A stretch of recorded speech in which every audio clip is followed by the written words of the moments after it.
In this quick video, I'm going to show you how to add custom managers in WWE 2K25. Now the process for adding managers is same for both modes, which is universe mode or quick mode.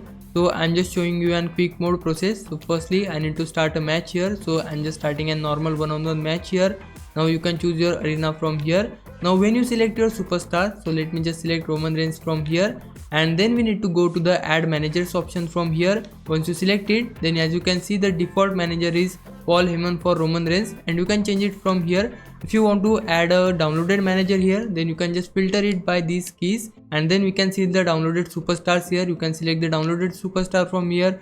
If you want to add multiple managers, then again go back to top, and from here select the plus icon and now add any manager you want. So suppose if I want to have this manager, then I can select it and then that manager will be added. You can also add 3 managers for one player. So suppose if I want to have R-Truth as my third manager, then I can confirm it, and now 3 managers are now added. Now if you want to add manager for your opponent as well, then for that we just need to enter our opponent here, and then we can add our opponent's manager as well. But make sure that you can only add one manager for your opponent if you have added 3 managers for your superstar, because WWE 2K25 only supports up to 4 managers combining both superstar. So make sure to add up to 4 managers. You can either choose 2 managers for yourself and 2 managers for your opponent.